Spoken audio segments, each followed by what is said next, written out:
I'm just going to do a quick introduction of Jill Singer and Andy Ware. Jill is currently a partner at Deepwater Point, which is a consulting firm in Washington, D.C., dealing with all sorts of activities such as transformation, strategy, business. She's also the co-chair of the AFCEA Cybersecurity Committee. She just recently, I guess it's not becoming recent anymore, but she's finished about 27 years of service to the federal government, where she was the CIO at the National Reconnaissance Office, the deputy CIO at the CIA, and served as the director of the Diplomatic Telecommunications Service for the Department of State. Andy has actually had over 30 years of experience associated with a lot of telecom initiatives. He's worked in 40 economies and jurisdictions, primarily focused on policy, market growth and strategy, the sector's direction, technical opportunities, and economic structure. He's been responsible for policy that included some work in privacy, data protection, and property rights. He's been responsible for architecting major policy frameworks in the telecom, technology, and postal sectors, as well as serving as a regulator for 10 years at Singapore's IDA after its inception in the year 2000. So I'd like to first bring Jill up and turn it over to her. Great. Thank you, Bert. And thanks to all of you for being here. What seat are you taking? That one? Great. Both Andy and I have a few slides prepared for you today. I'm just going to take a seat. It's probably easier that way. It's a small stage up here. And we will talk to you today about the Internet of Things. We don't have a ton of time, so listen fast. We're going to go pretty quickly through the information that we have. I'd like to thank Bert. He's tried a few years to get me out here to PTC. For the life of me, I don't know why. This is the first time I said yes. The forecast in DC tomorrow is 1 to 3 inches of snow. And look, this is where I get to be instead. It's gorgeous, it's beautiful, it's Waikiki. I was silly to not have said yes prior to this. I usually think of myself as a fast thinker, and maybe not so much on the invitation to PTC. When you look at the Internet of Things, I've run around and used big data for several years now, but I used to talk about big as as broad and intricate and growing. And now I would actually talk to you about that bigger data is a real game changer. And I'd say that it's a game changer for better or for worse. If you're a CIO or a CXO in your company, you can actually use it to help your customers, which is using big data for goodness. Some of the things you saw in the previous presentation. And you can also use it to catch your criminals. And we have way too many examples in the past 2 years, very high-profile examples of how we could use big data to help us catch criminals. And IoT data will just help make that even easier for a CIO in particular, or a CXO, CISO, pick another title in your organization. But when you look at the bigger part of big data, you have to be wary of 3 particular characteristics that are involved in the bigger part of big data. The first is garbage. The second is that it leaves you exposed. And the third is that it is rising in terms of how much of it we are creating. And the Internet of Things is creating even more of the garbage and even more of the exposure, and certainly generating to the plethora of data that's out there that has to be managed in some way. You'll have access to this slide deck. This was approved for release back in 2011 when I was the CIO for the National Reconnaissance Office. What was interesting back then, and what we now know in 2015, is that big data has actually changed business models. Then you can see on Netflix what it did to the inventory and the big data analytic engines they had behind it to help send you in the mail, the snail mail, the next video they thought you wanted to see. Today, that business model is almost obsolete in the United States. You stream that data today. You don't wait for a video to come to you in the mail. You stream it, so it completely changed the model based on the services that we have now. We also saw in 2012 other highlights from talking about it, just how big data was. I can't even tell you, I can say 1.8 zettabytes of data, and it looks like that number on the bottom line. I don't know how you even say that number. It goes from millions to billions to trillions to gazillions and bazillions and pick a number, it's so huge. You don't know what it is, but that was in 2012. So that was just a scant 2+ years ago. So let's see what's happened. I don't expect you to be able to read this picture. It too was from 2012. And what's interesting to note, in 2 short years, this is what happened with the data. And now let's talk about the garbage in the data. The table shows you that where did 6,000% increase in data that was being created came off of Instagram. 6,000% increase in just 2 years' time. I would venture to guess that 3 years ago, we didn't even know what Instagram was. And 3 years from now, there'll be some other cool new thing that is being used that we don't yet have a name for today that will have another similar 6,000% increase. And the fascinating part of that is that a lot of that is probably garbage to your company. But you're going to have to sift through it to figure out what is and is not the garbage. And where's that garbage coming from when you look at this slide? It's coming from these people. Coming from my 16-year-old daughter, the Selfie Generation. If you've been walking around Waikiki, you've seen all the poles with them taking the pictures so they don't look completely like selfies, just the long poles to take their pictures.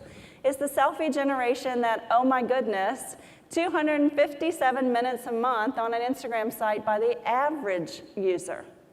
They're posting up, I don't even know, 55 million photos every single day. And a few years ago, we thought Facebook photo posts were a big thing. Nothing in comparison to Instagram. So again, this isn't even really getting into the IoT because we're purposely posting these things up, but it is creating the garbage that we have to deal with. So let's move to the exposed part. This comes from a recent study by HP. It might be a little difficult for you to read, but let me just pull one out. On your devices, it says that 6 out of 10 devices have a user interface that's vulnerable to a range of issues and weak credentials.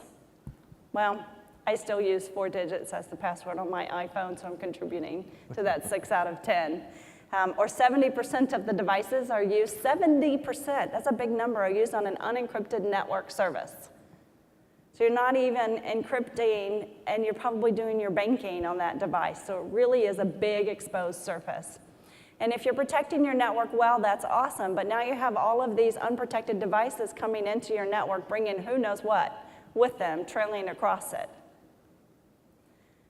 OWASP came out last year with the top 10 Internet of Things that it had listed. And you can see from the bottom, poor physical security. So poor physical security of the device or the place or the whatever. Moving all the way up to on number 5, privacy concerns, which I know Andy is going to cover a little bit more on. I'll touch on that in just a second. Lack of transport encryption.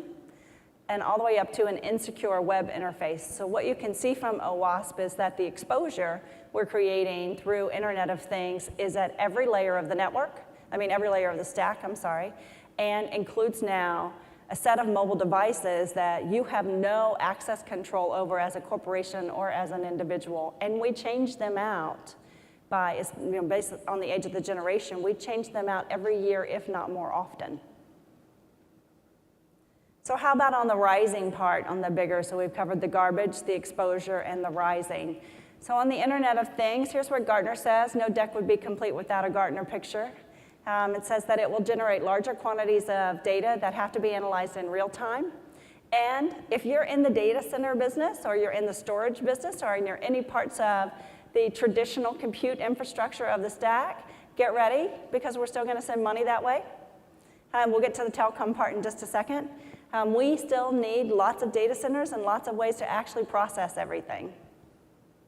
We are going to also be directing a lot more money into citizen engagement using all of this smart data. And as you can see from a Gartner curve of the things that are important, IoT is now at the tip top of the curve. Big data, a little bit down. Fascinating to me, cloud is in the trough of disillusionment. We knew it was going to happen. But some of the things that are interesting, not about this speech, coming up are like virtual reality is making its way back up into the slope of enlightenment. So it is a game changer for all of us. And when you look at the benefits of it, it really requires a connected world, which is great for the telecom industry. We can't get enough bandwidth, whether it's air-based bandwidth or whether it's physical fiber-based bandwidth. It needs to be convenient and needs to be customized.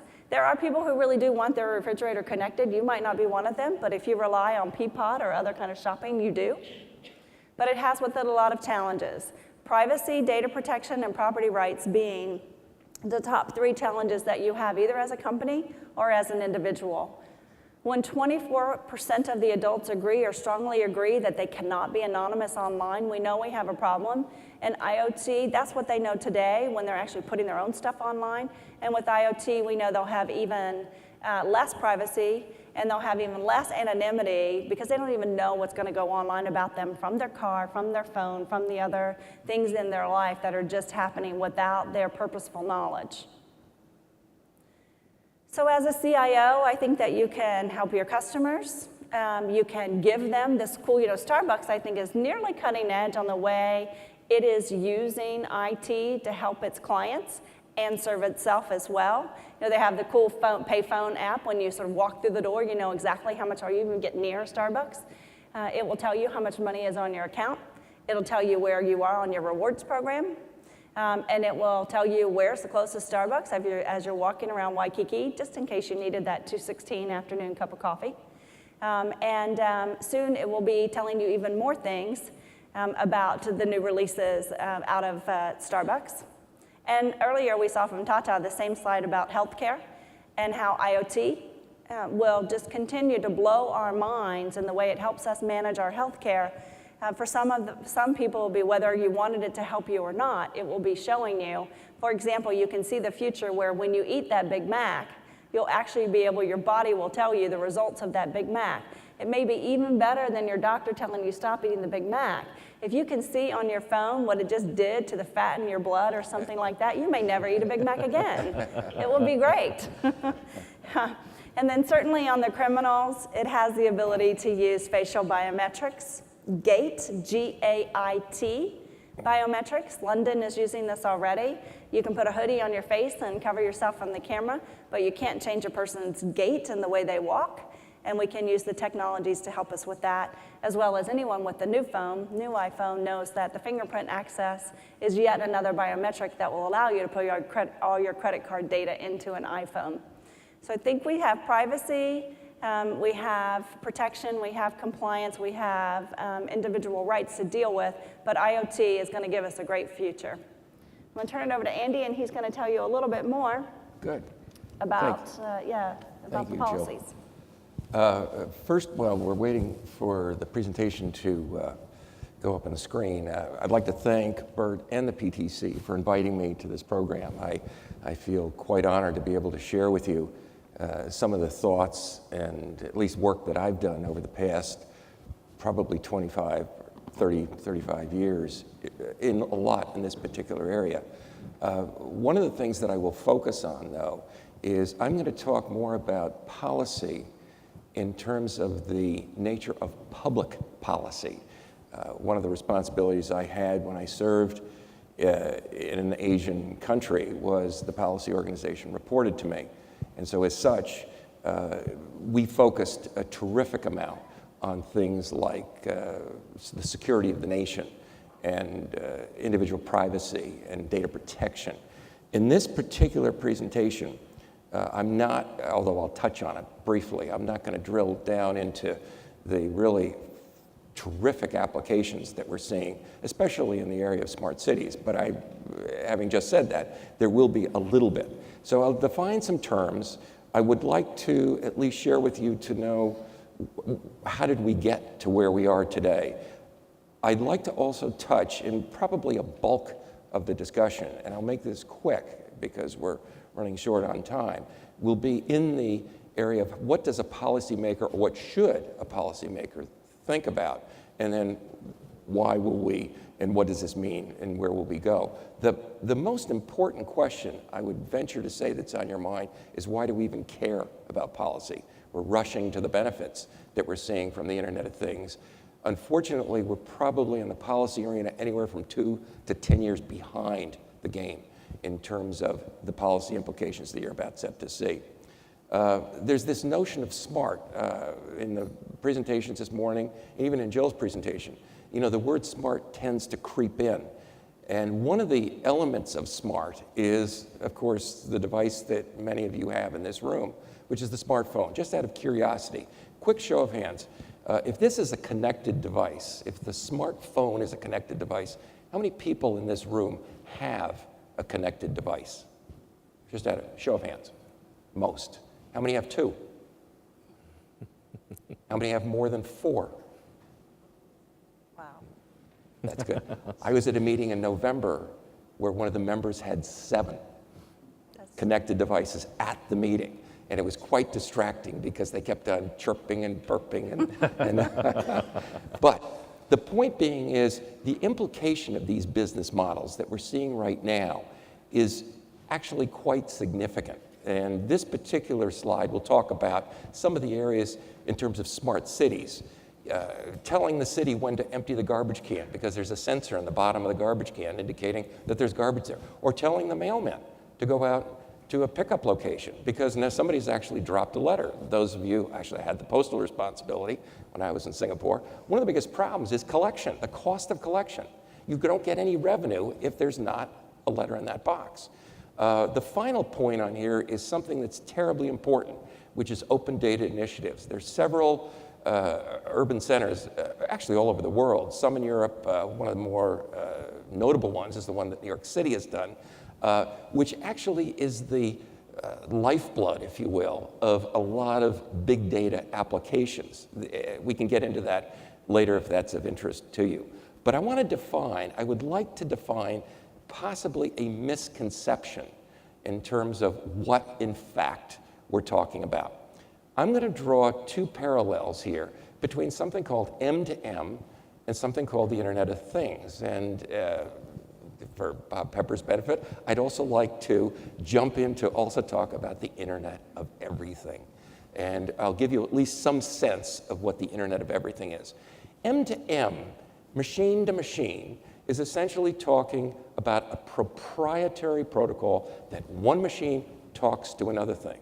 What has evolved today is with the Internet of Things, it quite frankly is no longer proprietary. Terribly important because this is going to affect policy. So I was, the modern literature, if you will, when I say modern in the last 12 to 18 months, has really started to make this distinction between the point-to-point aspect, proprietary nature of M2M, and the much more public and open aspect of the Internet of Things. There are 2 other parts, which, and I'm not going to go into this only because we spent a fair amount of time in this conference talking about these 2 other parts, but they're part of the diet, if you will, of the Internet of Things. One's the cloud, and for definitional purposes, it's that part that houses information, and the other is big data. I plug big data only from the point of view that I wrote a paper about 6 months ago, and the common notion of big data is it's the 3 V's. And I'd have to be quite fair with you by saying the definition of the 3 V's came out in 2001. The industry has moved greatly beyond where we were in 2001. And so in this paper that I collaborated on, we talked about something called more, messy, and correlations. The correlations is the most important aspect of big data. The fact that Google buys Nest is not because they're interested in designing a better thermostat. They want to know your home. They're buying the information. So therefore, use the cloud, get back into the Internet of Things, and as you can see, it's an M2M thing. What are the drivers? Cost of computing, probably everybody in this room knows the fact that we're still on the trajectory of Moore's Law that was created almost 50 years ago. But more importantly is that storage costs are dropping significantly. Why does Facebook collect information it might not ever need? It doesn't cost anything. The marginal cost of Facebook or Amazon or Google to retain that information is approaching 0. So the ease with which we can share that information with systems like Hadoop, an open source system, and I read a statistic recently that of the Fortune 50, 30 are actually using Hadoop aggressively to pass information between their clouds, among their clouds. Where's the value? With all due respect to Cisco and Dr. Pepper, I would like to at least talk about that it is not driven by the number of connections, but as Cisco rightly points out, it's driven by something called people, process, data, and these things that we're talking about. This concept, this construct, and I know, Bob, I'm not giving fairness to it, is essentially the Internet of everything. There are 4 important pieces. It's not a piece. It's not a sensor that's watching whether I need to run the tractor in a different way. What it is, it's the combination of things. Remember I said big data was correlation. I'm correlating 2 separate parts, if you will. This is actually creating a demand, if you will, for choosing the right platform. And now I'll quickly, if I can, get into what are the policy implications. There are literally dozens of policy implications. I'll only focus on these 5 right now, just to respect time. The very first one, access to public information. If I've got a traffic monitoring camera that's helping you decide which is the best way for you to go to work, who has access to that information? Suppose the quality of that camera is good enough that I can actually not only see whose license tag is on that car, but I can actually see who's in the car. Who has right to get that information? And as Jill pointed out in her presentation, with face recognition, I can not only determine how many people are in the car, I might be able to determine the name of the person in the car, but who's got that right? I think the most fundamental thing about big data, believe it or not, and this is from a policy point of view, but the most fundamental thing about big data is to retain trust. As soon as we as an industry lose trust in the collection of this data, as soon as the public does not believe, or the consumers do not believe that we're using this data fairly, we are in trouble, because all of a sudden the risks and the bad parts of big data will override the good parts. Second part, individual privacy and security. I really would like you to understand there are 2 very different concepts that we're talking. I continually hear security and privacy being used in the same sentence, oftentimes in the same phrase. They're 2 very different things. Security is protecting you from the unwanted intruder. We used to joke about the fact, or there are films made about the fact, of the person putting the alligator clips underneath the dashboard of a car to jumpstart the car. Now we're worried about the possible person who's got the computer that hacks into the onboard device that allows you. That's the unwanted intruder. The privacy issue deals more with it's information about me that, quite frankly, I don't want to share with anybody else. There's a very important thing, and I am actually running out of time here, but there's a very important thing with that component of privacy, which is called in what context do I not want it shared? If I happen to have, let's say, a disease, I may, and it's in my medical records, I may not want that known until the ambulance picks me up and is driving me to the hospital that must know that. So it's the context with which I actually share that particular information. There's a growing ability to track individuals, sensor data that I've been talking about. Emerging area in Europe is the right to be forgotten. Terrific policy currents that's going on in the European Union, European Commission right now. It's been happening for probably about 24 months, and there will be some major work in the early portion of this year. The final thing, which is the traditional tenets of data protection, were give you individual notice, you understand that I'm going to be collecting information for a possible purpose, give you the right to opt out. We could discuss this for ages to talk about whether you should opt out or opt in, and anonymization. I want to share with you, it flat out does not work. And it doesn't work because of the analytics that have gone on in the industry in the last 24 months. The ability to figure out who you are from anonymous data is absolutely stunning. A lot of research has been done in the United States universities on that. So a lot of work that I do, actually where governments are trying to figure out how to produce privacy policy, is flat out obsolete. Final thing, scarce resource. Quickly go through this. We need to use and understand that we're using the radio spectrum. It is, in fact, as we mostly know, it's a scarce resource. I'd like to show you, if I could, one thing. This particular chart, it's a little blurry, but that top line actually shows, the top area actually shows the fact that the public cellular network is the most commonly used. If I start to put devices out in the public, if I start to put devices in the public that actually use an underlying network, then quite frankly, I'm stuck on that network. So as a policymaker, when I want to migrate to a subsequent or evolutionary network, I'm in a bad position. The final area that we have is there is actually an element of that we have to be concerned about, an element of roaming. That I had the true pleasure of working with a man who runs an operation from a very, very well-known corporation that builds tractors that uses sensors. The sensor determines the nutritional value of the soil. It's then correlated with weather data. So the tractor then is capable of doing its job based on correlating data. The problem with the tractor, the problem with this manufacturer, is the fact that it cannot go across a national boundary. So in other words, the tractor that works in Poland cannot work in Belarus because of spectrum policy, because of roaming. The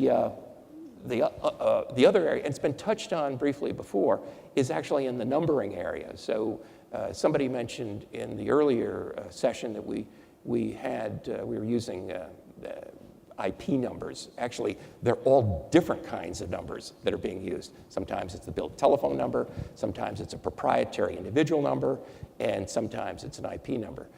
Will we see SIM cards in every IoT device? I doubt it. I doubt it very much, because the problem we have is somebody has to control that. Somebody has to oversee that, act as the referee. And then in the final area, I think what we'll see is the regulator's job actually will change over time. And I will quickly move on to actually finish with the kinds of areas that we ought to be looking at going forward. I strongly believe we will see a compelling initiative that will be multi-sector and it will be collaborative between various industries that focus and actually move the policy process forward. I also see the regulator's job as diminishing, believe it or not, because there's always going to be the question when we have so many cross-sectoral influences. We're influencing the finance area, with health, education, transport. We're having to see a terrific amount of collaboration that exists between and at the ministerial levels of governments around the world. And had a fascinating, and I'll conclude with this, Bert, had a fascinating conversation with the gentleman that runs, actually doesn't, not anymore, just stepped down, but runs the UK regulator, Ofcom. And he was saying in the last 2 years, his job has shifted so much away from economically monitoring the broadcast and telecoms market to collaborating with other parts of his government, mostly driven by the kinds of things that these kinds of applications are driving. So with that, apology for taking more time than I should have. But well, I'd like to thank Andy and Jill for their time today. And we are, I'll be honest, we're over a little bit. I don't know, I think we're holding everyone back from lunch. But if there are any questions, please raise your hand, or I think both will be here at PTC, so you might track Jill down or track Andy down and have your question then. But if not, I'd like to thank you again.